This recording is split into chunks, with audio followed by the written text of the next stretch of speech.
여러분, 세상의 모든 그 사물에는 이름이라는 게 있습니다. 그러니까 창세기 또 2장을 보면은요, 아담이 태어나서 가장 먼저 한 일이 뭐냐면은 세상의 모든 것들에게 그 이름을 만들어주는 일을 했죠. 이 사람이 태어나면요, 가장 먼저 하는 일도요, 그 이름 짓는 겁니다. 심지어 태어나기 전에 그 태명이라는 것을 만들어서 우리가 또 이렇게 부르기도 하지 않습니까? 자, 그런데 이름을 짓는다는 것은 그 어떤 의미가 있을까요? 이름을 짓는다. 간단하게 말하면은 소망과 정체성인 거죠.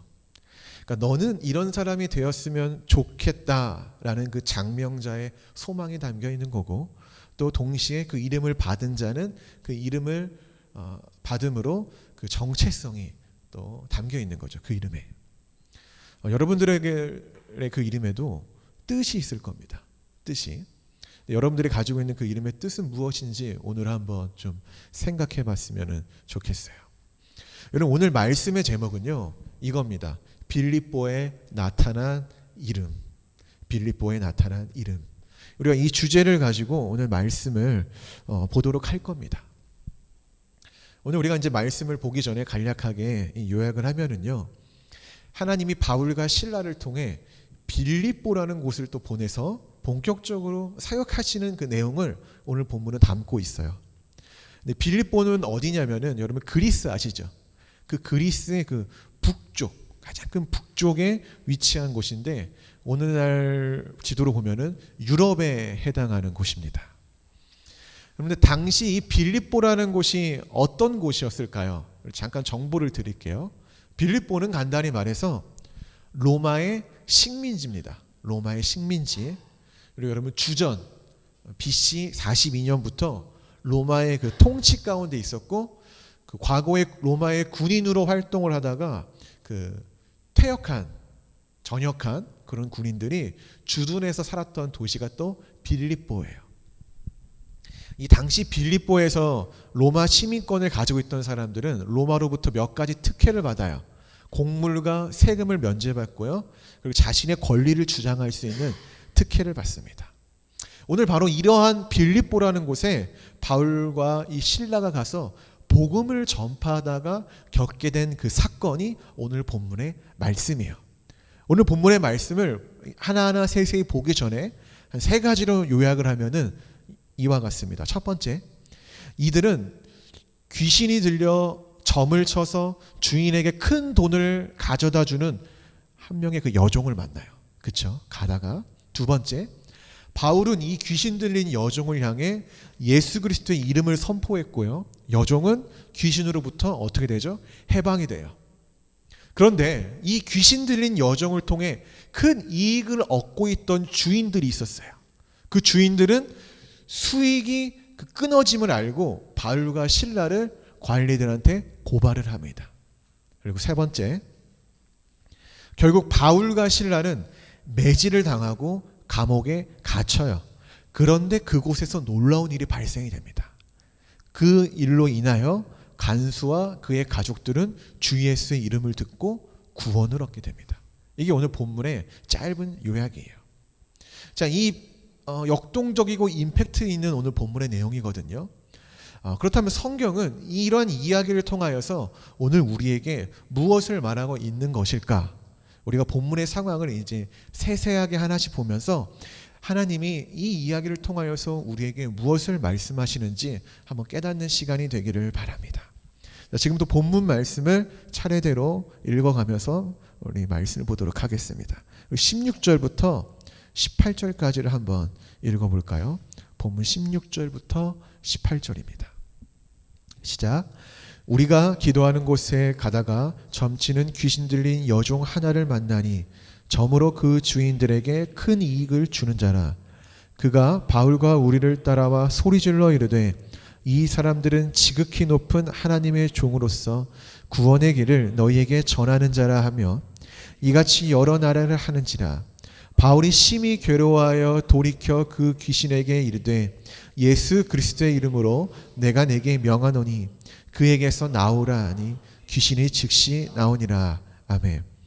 자, 오늘 우리가 읽은 말씀은요, 오늘 사건의 발단이 되는 중요한 이야기예요. 사건의 발단이 되는. 자, 말씀 한번 볼까요? 바울과 실라는 지금 뭐 하러 걸어가고 있죠? 기도하러 걸어가고 있어요. 기도하러 걸어가는 그 일에 어떤 여인을 만납니다. 근데 이 여인은요, 한 번 만난 게 아니라 오늘 성경을 보면은 굉장히 계속적으로 자주 만났다라는 것을 우리는 알 수 있죠. 자, 그렇다면 이 여인은 어떤 여인일까요? 성경은 이 여인의 정체성에 대해서 두 가지를 이야기하고 있습니다. 첫째, 이 여인은요, 귀신 들린 사람으로서 어떤 일을 하는 사람입니까? 점치는 일을 하는 사람이에요. 그럼 점이라는 것 보시면 안 되겠지만은 보신 적 있으십니까? 점. 여러분, 이 점이 헬라어로 뭐냐면은 피돈이라고 해요. 피돈. 근데 이 피돈이라는 단어는 본래 이 그리스 그 중부 지역에 델포이라는 아폴로의 신전이 있어요. 근데 이 신전이 원래는 대지의 여신이라고 불렸던 가이아의 성지였다고 합니다. 그런데 그 성지를 지키는 큰 뱀이 있었어요. 그 뱀의 이름이 피돈이에요. 피돈. 그러니까 이 점이라는 게 그 뱀의 이름에서 따왔다라는 거예요. 점을 치는 행위가. 이 점이라는 행위는요, 신전을 지키는 큰 뱀, 그 피돈이라는 큰 뱀의 이름에서 유래를 하는 거예요. 이 여인은 악한 영을 숭배하는 그 무녀이면서 과거에 신전에서 우상을 숭배한 일을 그런 했던 여인인지도 모르겠어요. 어쨌든 그 큰 뱀의 를 숭배하면서 큰 뱀의 이름으로 점을 치는 역할을 했다라는 거예요. 자, 두 번째, 이 여인은 어떤 여인이냐? 착취를 당하는 노예라고 얘기를 나와요. 착취를 당하는 노예. 이 여인이요, 점치는 일을 통해 큰 수익을 얻었던, 그러니까 이 여인을 통해 큰 수익을 얻었던 주인들이 있었어요. 오늘 본문을 보면은. 자, 그런데 우리가 이렇게 한번 생각해 봅시다. 큰 수익을 얻었다라는 것은 뭐예요? 빌립보의 많은 사람들이 이 여인에게 다가와서 점을 봤다라는 거예요. 그렇죠? 그 말은 뭐냐면은 빌립보에 있는 사람들은 대부분 이 점이라는 것을 통해서 자기의 인생을 의탁하고 의존하며 살아갔다라는 거예요. 상당히 많은 사람들이. 그런데 문제는 바울이 이 여인에게 예수 그리스도의 이름을 선포함으로 착취를 당하는 여정이 귀신으로부터 해방시켰다라는 거예요. 하지만 이 일로 인하여 바울과 실라가 어떻게 됩니까? 고발을 당하고 감옥에 갇혀요. 우리 19절부터 그 다음 내용이에요. 24절입니다.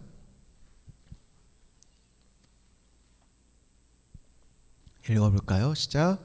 여종의 주인들은 자기 수익에 소망이 끊어진 것을 보고 바울과 실라를 붙잡아 장터로 관리들에게 끌어갔다가 상관들 앞에 데리고 가서 말하되, 이 여인 유대인인데 우리 성을 심히 요란하게 하여 로마 사람인 우리가 받지도 못하고 행하지도 못할 풍속을 전한다 하거늘 무리가 일제히 일어나 고발하니 상관들이 옷을 찢어 벗기고 매로 치라 하여 많이 친 후에 옥에 가두고 간수에게 명하여 든든히 지키라 하니 그가 이러한 명령을 받아 그들을 깊은 옥에 가두고 그 발을 착고에 든든히 채웠더니. 아멘. 우리 본문을 또 보니까 이 바울과 실라가 고발당한 내용에 대해서 한 또 두 가지로 이야기를 합니다. 하나는 뭐냐면은 유대인으로서 이 빌립보라는 성에 와서 소란을 피웠다라는 거예요. 소란. 그리고 두 번째는 뭐죠? 풍기문란. 로마의 시민들이 받아들일 수 없고 실천할 수도 없는 그런 관습을 전했다라는 이 두 가지 문제를 삼습니다. 그리고 이 이야기를 들은 주변 무리들은 심히 불편했고요. 바울과 실라를 처벌할 것을 군중들이 요구를 했어요.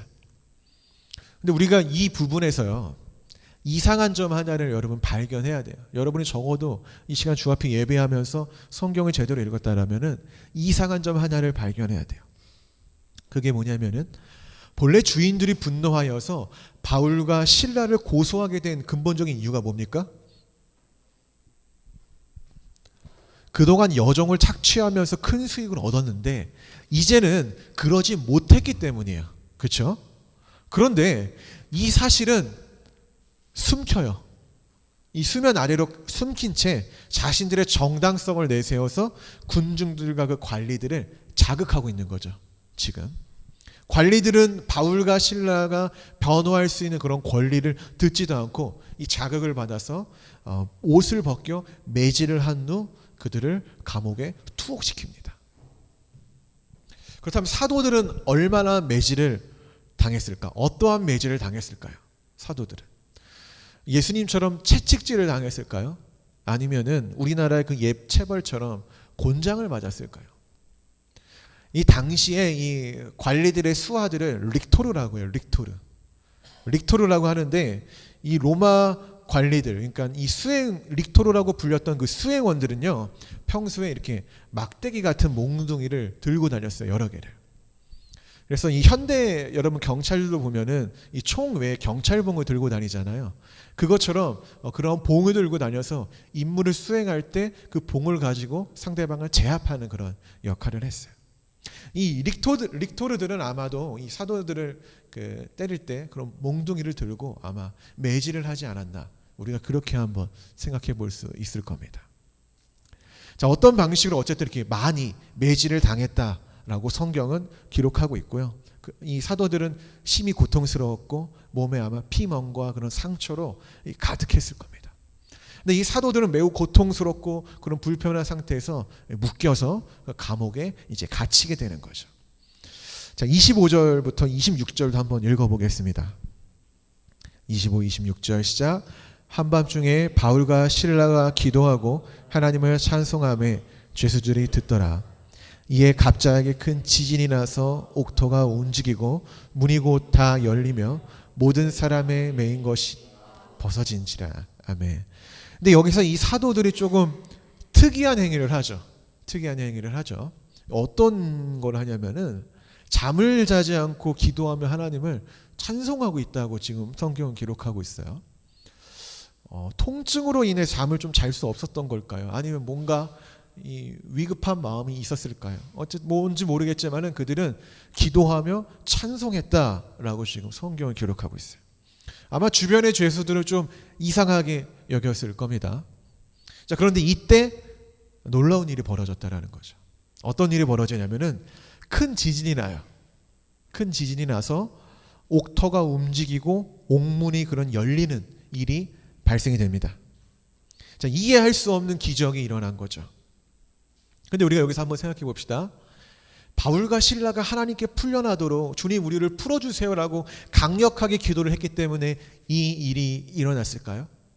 이들이 아까 본문을 보니까 기도하며 주님을 찬양했다고 하는데 그때 기도하고 찬양할 때 하나님 우리를 기적적으로 풀어주십시오 라는 마음을 품고 기도했기 때문에 오늘 이 일이 일어났을까요?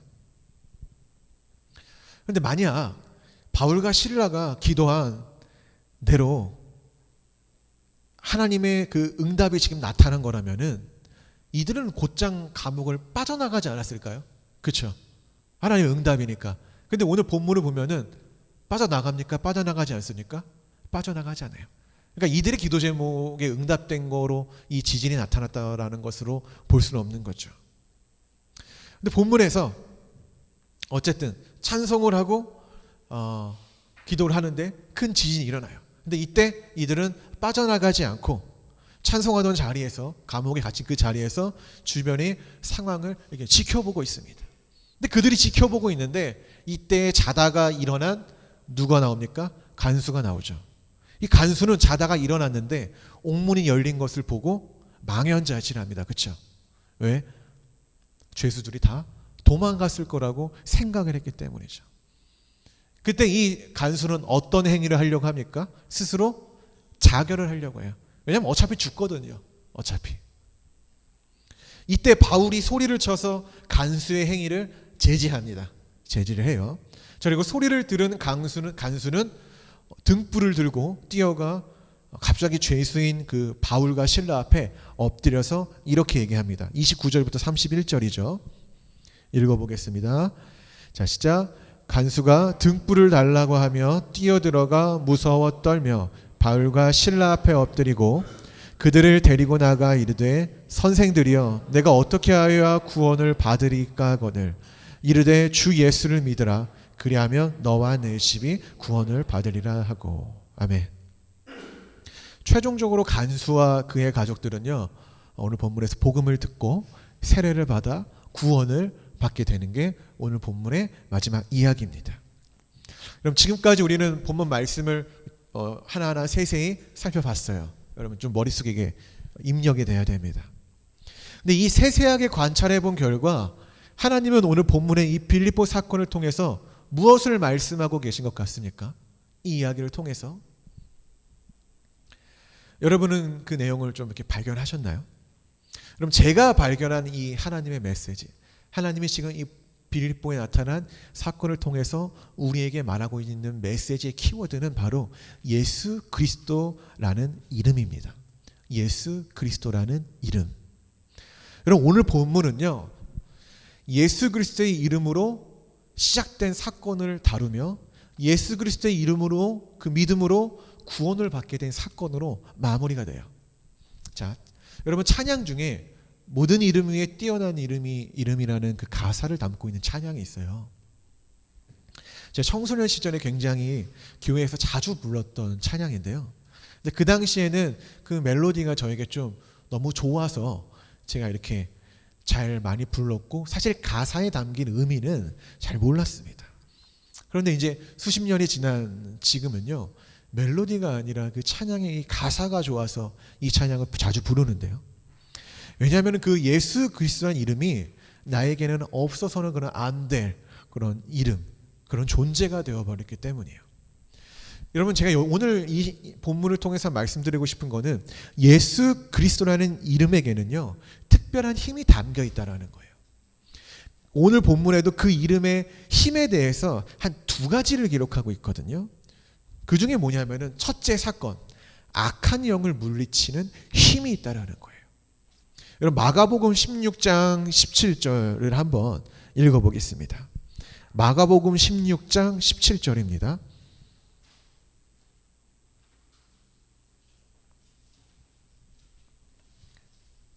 마가복음 16장 17절에 이런 말씀이 있어요. 마가복음 16장 17절 함께 읽겠습니다. 믿는 자들에게는 이런 표정이 따르리니 곧 그들이 내 이름으로 귀신을 쫓아내며 새 방언을 말하며. 아멘. 여기 말씀에 보면 이런 게 있어요. 예수의 이름으로 귀신을 쫓아내며, 그러니까 악한 영을 쫓아내는 힘이 있다라는 거예요. 여러분 오늘 본문에도 보면 어떤 내용이 있습니까? 귀신 들린 여종이 자꾸 이제 바울 앞에 나타나는 거예요. 그래서 바울이 어떻게 합니까? 예수의 이름으로 그 귀신 들린 여종의 그 악한 영을 쫓아내는, 악한 영에 사로잡혀 있는 그 여종을 해방시키는 그런 일을 했다라는 거예요. 우리가 방금 읽은 성경 구절처럼 예수 그리스도의 이름에는요, 이런 악한 영을 쫓아내는 힘이 있다라는 거예요. 힘이 있다. 자, 그리고 두 번째, 오늘 본문에 나타난 그 예수의 이름에 나타나는 힘의 두 번째는 구원의 힘입니다. 우리 마태복음 1장 21절을 한번 찾아볼까요? 자, 마태복음 1장 21절입니다. 마태복음 1장 21절 함께 읽겠습니다. 자, 시작. 아들을 낳으리니 이름을 예수라 하라. 이는 그가 자기 백성을 그들의 죄에서 구원할 자이심이라 하니라. 아멘. 여러분 지금 하나님은 자신의 아들에게 예수라는 이름을 지금 지어주셨잖아요. 그렇죠? 거기에는 하나님의 소망이 담겨 있는 거예요. 그리고 예수님의 정체성이 담겨 있는 거고요. 하나님은 예수님이라는 그 이름을 지으면서 그가 자기 백성을 죄에서 구원할 자다라고 얘기해요. 그러니까 예수님의 정체성을 아주 이 이름 가운데 분명히 나타냈다라는 거예요. 여러분 이와 같이 예수의 이름에는 구원이 있어요. 믿으십니까? 이 이름을 믿는 자에게 구원이 있는 거예요. 여러분 오늘 본문에 보면은요, 간수는 이 바울과 실라 앞에 다가와 이렇게 얘기를 해요. 어떻게 해야 구원을 받습니까? 라는 질문을 한다라는 거예요. 근데 이에 바울과 실라가 아주 간단하게 대답을 해요. 뭐라고 합니까? 주 예수의 이름을 믿으라라고 얘기를 했다라는 거예요. 다른 게 아니에요. 너 어떻게 하고 어떻게 하고 어떻게 해야 구원을 받는다가 아니라 주 예수의 이름을 믿어야 너와 내 집이 구원을 받는다라는 거예요. 그 다음에 세례를 줘요. 이게 뭐냐면 세례를 받아야 구원을 받는 게 아니라 그걸 믿고 구원을 받은 자가 세례를 받는다라고 얘기하고 있는 거죠. 여러분, 하나님의 아들이신 예수 그리스도를 믿는 것, 그게 전부이고 그 이름에 구원의 힘이 담겨 있다라는 거예요. 우리 이제 번외편으로 오늘 본문에 보면은요, 이런 내용이 또 나와요. 바울과 실라를 고발한 그 주인들의 모습이 나타나죠. 이 모습들은 어떤 걸 우리에게 얘기해 주냐면은 예수 그리스도의 이름을 믿지 아니하며 살아가는 사람들의 악한 단편적인 그런 모습을 또 보여주고 있다라는 거예요. 여러분, 예수의 이름에 속하지 아니한 자들, 예수의 이름을 믿지 아니한 자들은요, 이렇게 악한 삶을 살아간다라는 거죠.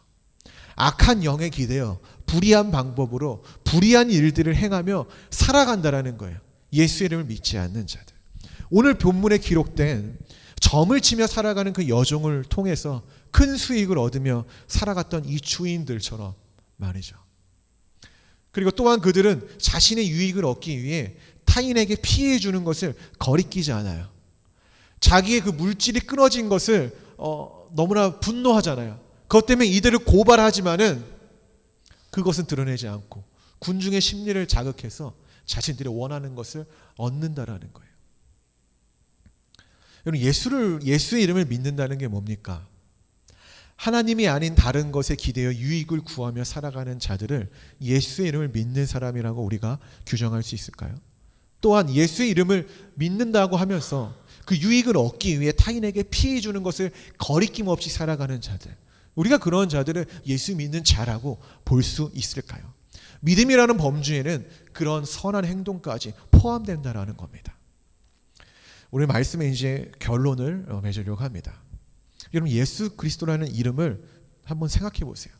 그 이름이 어떤 이름인지, 그 이름이 무엇인지, 그 이름에 무엇이 담겨 있는지를 여러분 날마다 묵상하셔야 합니다. 예수 그리스도라는 그 이름을 모르는 것처럼 여러분 살아가지 마십시오. 빌립보에서 이 사람들이 한 일은 아무것도 없어요. 이 바울과 실라가 한 거는 그냥 아무것도 없어요. 이 바울과 실라가 그 가운데서 한 것이 있다면 아주 간단해요. 여종을 만났을 때, 점치는 여종을 만났을 때 예수 그리스도의 이름을 말했고, 또한 어떻게 하면 구원을 받을 수 있습니까? 라는 그 간수의 물음에 예수의 이름을 믿어라 라고 말했던 것, 그게 전부입니다. 우리는 오늘 본문을 통해서 적어도 두 가지 사실을 알았습니다. 예수의 이름은 악한 영을 물리치는 힘이 있다라는 것, 그리고 두 번째로 죄에서 우리를 구원시키는 힘이 있다라는 것. 이게 빌립보에 나타난 이름, 예수 그리스도의 이름이라는 겁니다. 그러니 여러분 삶에서 이러한 일이 발생됐을 때 주저 말고 예수 그리스도의 이름을 선포하는 그런 믿음의 그리스도인이 되기를 주의 이름으로 축원합니다. 아멘. 기도하겠습니다.